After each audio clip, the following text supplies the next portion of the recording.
James Hier. Welcome to Marketing Dividends, where we look at the new and expanded role of marketing and the contribution to company growth.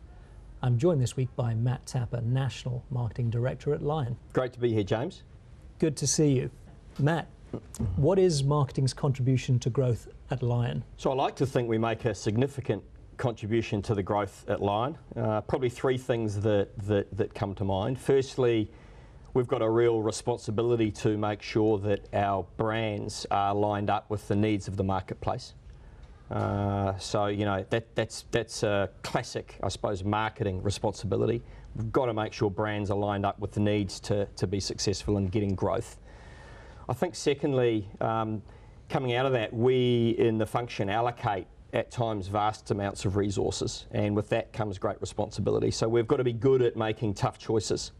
And we've got to make sure that we are making those choices with growth in mind. So we've got to line up our resources with marketplace success. And then the third bit, I think, is marketers generally are pretty good at taking a bit of a look into the future and bringing that back into the present in a practical way. And I think at a broader organisational level, that allows us to make sure that we're lining the organisation up for growth based on the changing needs of the community and the trends that you might be seeing either locally or globally. So a pretty significant contribution. So where was marketing previously at Lion? Well, we've had a philosophy at Lion for quite some time that talks to great brands and great people. So marketing has been fortunate, I think, at Lion in the context of it's always been very central to that. I think what we are seeing is that, like never before, consumers increasingly have more and more choice.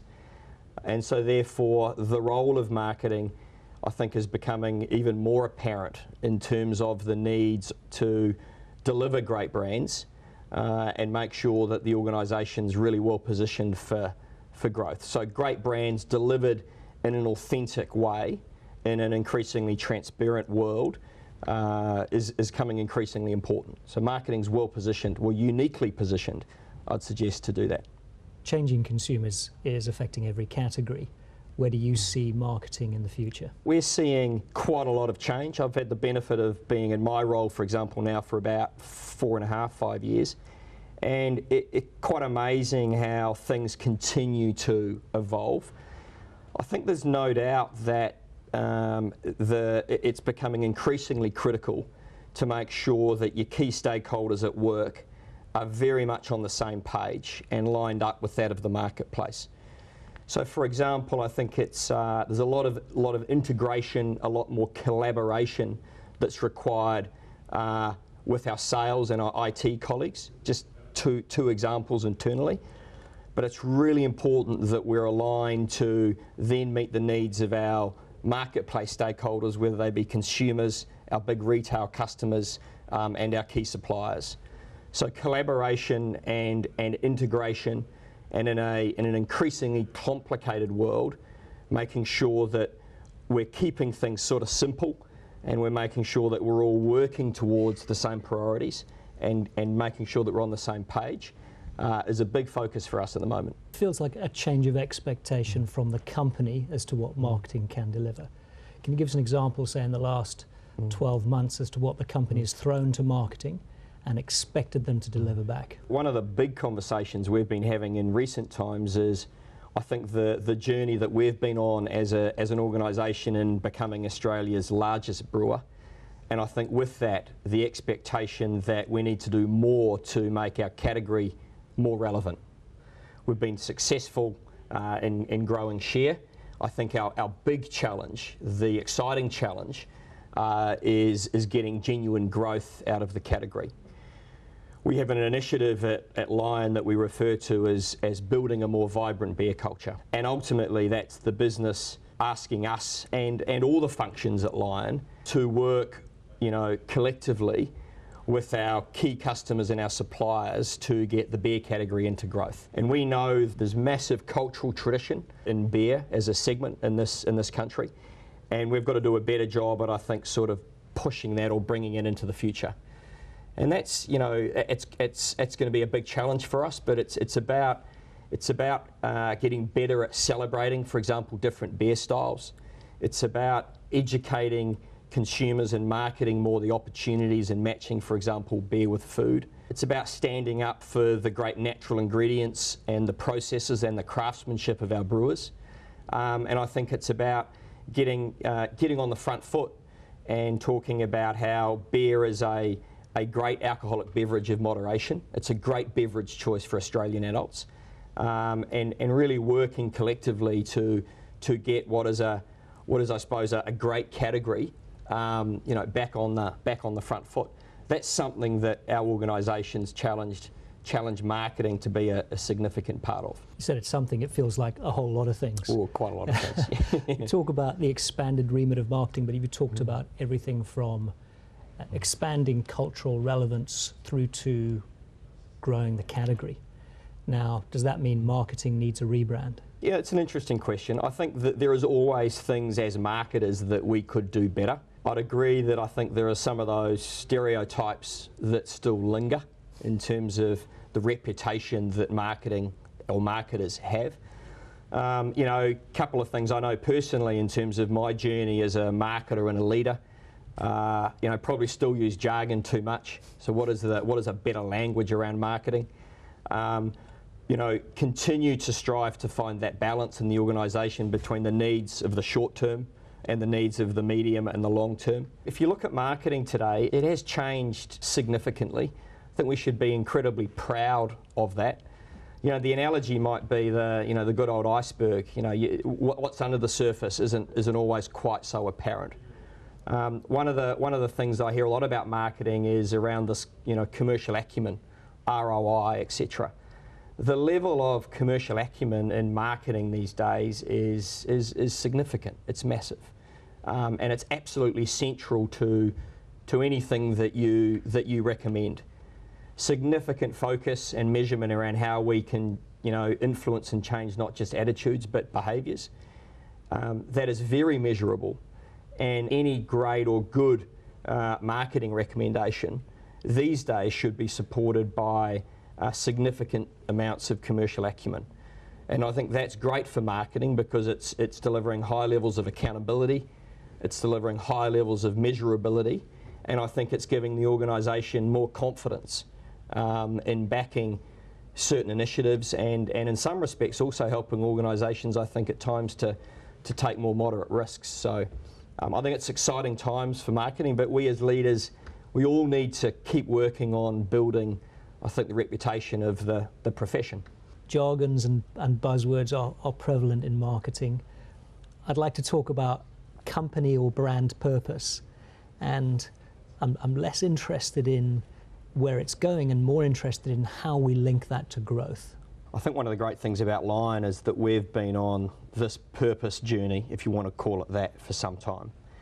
So we have a very clear company purpose, and we have very clear purposes for all of our brands. So for us it's not or, it's both. To embrace that the way that we have, I think you fundamentally need to believe that higher levels of engagement lead to better business outcomes. And I think in business culture today that's well accepted. More engaged people in an organisation or more engaged people with your brands lead to better business outcomes. And we know in terms of engagement, purpose is a primary driver. So we spend a lot of time within our organisation allowing people the time to build, I think, a level of personal meaning to, for example, our company purpose. And in a day and age, in a big organisation, when everything is more transparent, when everything's getting faster, when everyone expects you to make quicker decisions, having a purpose or a North Star or a guiding light which can allow you generally just to know what is right from wrong in the context of what the organisation's about, I think's fundamental.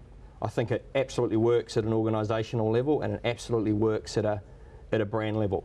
And it allows us as marketers or leaders to empower our teams to get on and make considered decisions, knowing that the purpose provides some type of framework from which to do that. So I'm a big believer in it. And taking that purpose and putting it into a framework where you can measure and link it back to hectolitres of beer. How do you present that to the board? If you've got a philosophy of engagement, great people and great brands, as we do, we measure engagement with all of our primary stakeholders. So we measure the engagement we have with consumers around our brands. We measure the engagement that we have with our customers. We measure the engagement we have with our suppliers. And we clearly measure the engagement we have with the people within our organisation.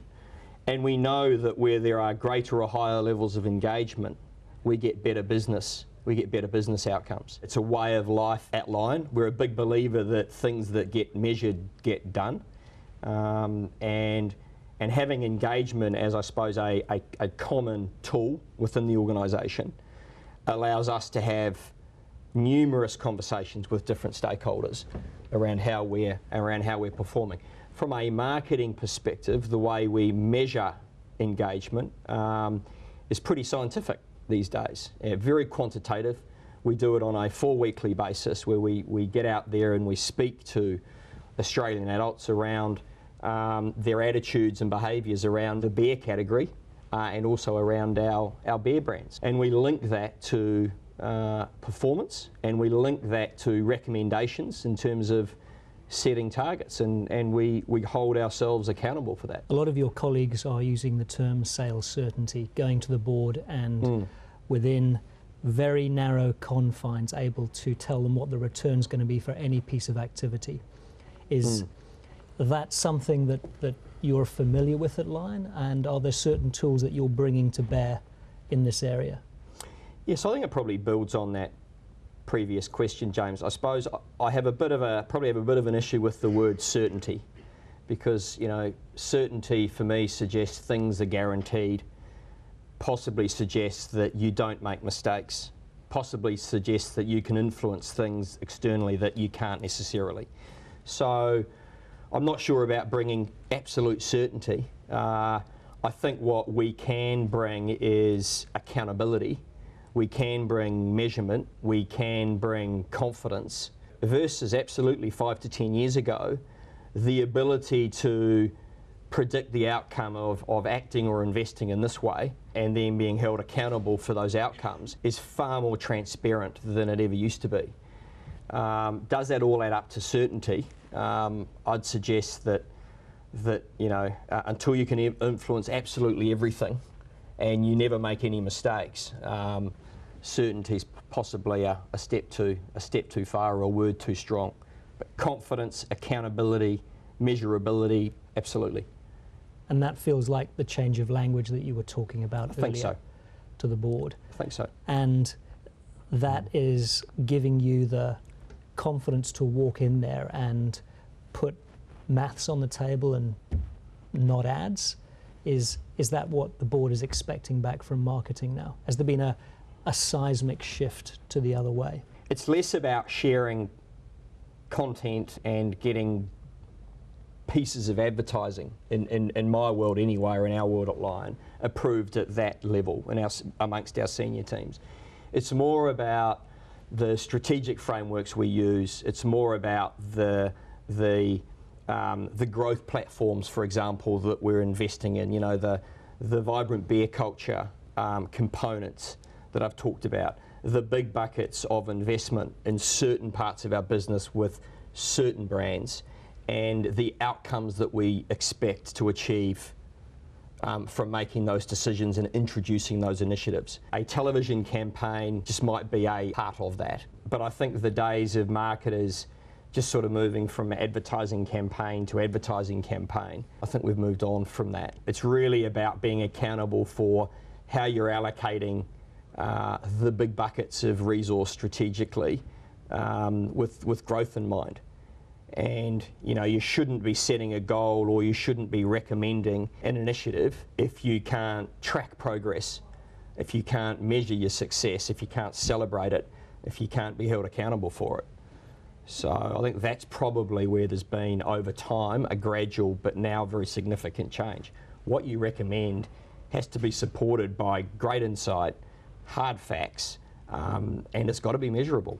With this wide-ranging remit and the need for commercially astute professionals, what are you looking for now when you're going to market to hire? Quite a lot has changed. I think what hasn't changed in that regard is at Lion we continue to look for people that are going to first and foremost add something positive to our culture, come in and make a difference, and we talk about having a good time doing it, so we haven't lost any of that. And that's really important, right? Coming in and adding to and building on the culture that we have within the organisation. And then I think beyond that, increasingly, commercial acumen and a good mixture of skills and experiences that talk to good practical business sense, we increasingly look for, and we increasingly build that capability within the team. There's no doubt there's specialist areas which at the moment is having us go through a fair bit of change. For example, we're doing some more work and getting better around our shopper capability. We've got community managers and data managers. Insights and analytics are areas where they're going through quite a lot of significant change. There's pockets of specialisation that we need to recruit for, and then I think just more broadly, having people that absolutely have the desire to make a difference, have good commercial acumen, and then can work with our partners to creatively make world-class work and content is pretty fundamental.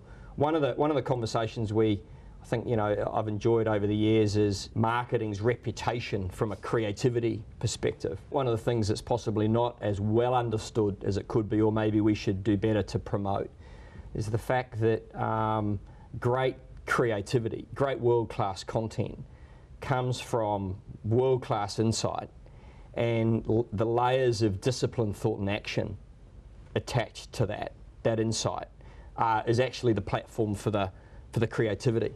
So I think as marketers, often the end result's celebrated. Someone's just come up with this wonderful idea and what a great piece of content. But all the work and the discipline and the commercial acumen that's required to take that insight and evolve and develop it in a way to create great work is massive. That's really raw. I think a lot of the hard yards are done. And then we clearly work with our partners, some very gifted people to creatively bring that insight to life. I didn't think we were going to have beer and data in the same sentence. What do they have in common at Lion? There's no doubt that there's more of it. There's no doubt that it's getting more difficult to trawl through all of that data and look for the insights that are going to help you better manage your brands, better position your brands, take more valued information to your customers so you can help them grow their business. I think probably that what hasn't changed is the need for great insight has been there forever. I think we've got a world now where there is new levels of insight that can be uncovered. However, to find that great insight is probably becoming more difficult because of the volume of noise. So I think that's a capability that continues to evolve. I think it takes very capable people to mine and find the data that you want, provide it to the right stakeholders in a timely fashion, because different stakeholders have different needs. But the ability to provide data to the right people at the right time, and then allow those individuals to glean insight from that and then go on and make a difference to the business, that's a big space. So beer and data, like any big category or organisation, it's important.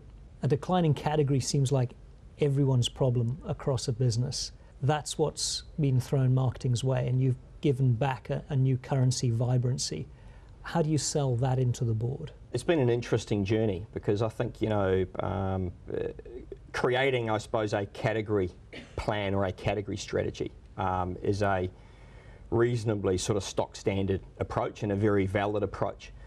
I think what struck us when we started to think about how do we get the beer category in Australia into growth, we took a learning from within the organisation, which is we have a great understanding, I believe, in line around culture and around engagement, and we have a set of behaviours internally of which we aspire to live up to. And I think what's interesting is if you sort of think about that and you take a bit of a leap to what are very vibrant cultures that are prevalent today. And for example, take coffee. I'd suggest coffee in Australia at the moment is a pretty vibrant culture. So we decided to do a lot of qualitative and quantitative research to understand for our own category and for adjacent categories like wine, like coffee, but focused in on predominantly beer. How do we think we could make that, in the eyes of Australian adults, a more vibrant category?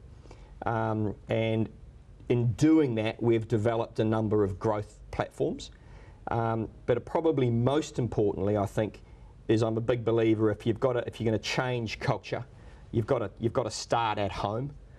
We've got 6,500 people at Lion, so we wanted to try and provide a behavioural framework of which everyone could contribute in making the vibrancy in beer in Australia better. And then in doing that, we've also developed a model where we can measure that vibrancy. And again, we measure that vibrancy on a 4-weekly basis.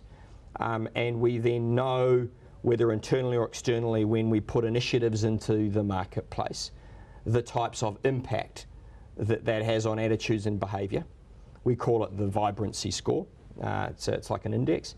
And then we use that, I think, to reframe, to rethink, to double up investment on things we believe are working, or at times look at certain things. I'm sure they'll come where we go, well, that didn't work, so therefore we're going to redirect. We're pretty early on this journey, but I think it's giving our people a language and it's giving them a behavioural framework of which, in every decision we make day to day, we can all, regardless of our roles in the organisation, contribute to what we see as a more positive and a more vibrant beer culture. And we're excited about it. And it feels like an all-encompassing approach for the board to understand what is marketing's position on growth inside Lion. Some of the thought leadership, clearly came from within the marketing function.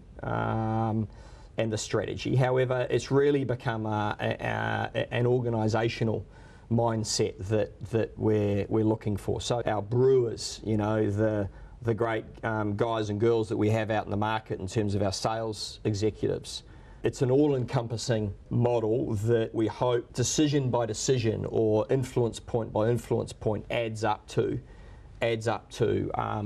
cultural change and the way that beer is perceived in the marketplace. I mean, two sort of simple examples. Beer has been very good at keeping the company of sport, and that's a great part of our history, and we'll continue to do that. But we haven't been that good at keeping the company of other parts of our art and culture. We haven't been that good at keeping the company of food and educating and celebrating that with Australian adults. Beer has 4 basic natural ingredients, very natural process. The craftsmanship involved in our brewers is significant, and we haven't been that good at telling that story.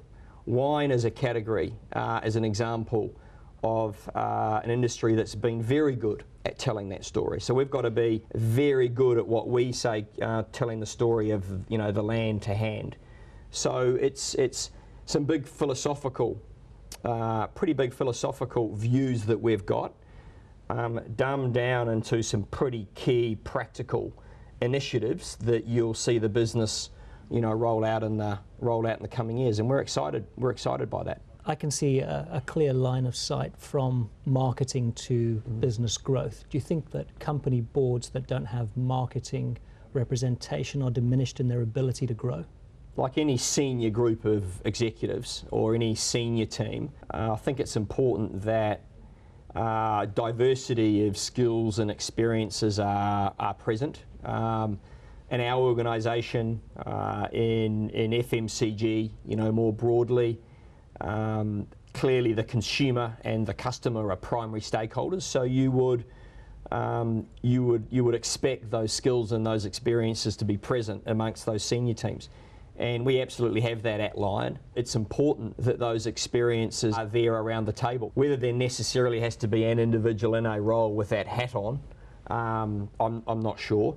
But I think you need those diverse experiences and skills sitting around the table, so all of an organisation's key stakeholders are represented. I think that's what's critical. And can appreciate what marketing can contribute, because a number of times you've talked about the leap, and there's a confidence that they have to have in marketing to accept your recommendation. I'm not sure you need a wonderful marketing background to sit there and be in a position to give feedback or approve what is maybe fundamentally a marketing recommendation, if that makes sense. I think if you have good business sense, if you have a good combination of experience and skills, if you're very good at asking questions, and you've got good commercial acumen, and then often, I suppose, you have trust in individuals within organisations, and if you, I suppose, live up to what we talk of as our achievement principles. So, allowing people to take some moderate risks, making sure that they're setting clear goals, being personally aware in and around the impact you're having on the organisation, all of those things. I think, I've been at Lion a fair while, so I know our senior teams demonstrate that capability and those behaviours. Is marketing represented? Is the marketing voice respected? Yes, it is. Your brands are obviously a key part of Lion's business, and I'm hoping their balance sheet. Our brands are valued annually, and they are assets on our balance sheet. I suppose beyond that, we, on a more monthly, I suppose, or a more regular basis, what I tend to focus on is the marketing contribution or the profitability of our brands on a monthly or more regular basis. So in the short term, what are they contributing to the profitability of the business? And we manage a portfolio of brands. It's then all about making sure that we get the optimal performance, from the portfolio. And brands go through life stages. Clearly your competitors are also looking to have the best portfolio in town. Managing the brands and at the right time, investing and reinvesting the right amounts and making sure that you've got the optimal combination working for you in the market is what we focus on. And having the most optimal combination of the market is just really coming back to a level of segmentation which really just meets the needs of Australian adults. And the impetus for this new currency of vibrancy, is it that the consumer and potentially culture had moved on from beer, and you've reappraised your assets, in this case, not the cellar door, but the pump at the local pub. Yeah. And you've realised that you can compete in this changed landscape. You can affect it. And you've probably, most importantly for the board, found a clear causal link back to hectolitres. Hectolitres volume is a part of it, but I think at the end of the day, value sales, profitability for ourselves and our customers. But having a model, I think that with those outcomes in mind, gives us far greater focus on how we need to behave and act internally to build a more vibrant beer culture externally for the benefit of all Australians. So I think that's probably the shift. If you think about generally the way that a portfolio of brands is managed, a lot of focus is given to the role of each individual brand. And I think what we've increasingly learned is what we're doing with each individual brand and the way we're doing it, adding up to some of the parts that will challenge the perceptions of beer as a whole. What we're saying is we've put a framework in place which says, right, we've got to do a better job at a brand level to innovate and build and market our great brands like 4X Gold and James Squire and Hans Super Dry and all the rest. And simultaneously, we've got to also do a job at a bigger category level to challenge some of the perceptions around beer, challenge some of the perceptions around the types of occasions that it should be present in, challenge some of the perceptions around it's just for guys, challenge perceptions that it's in and around sport and it's not in and around art and culture.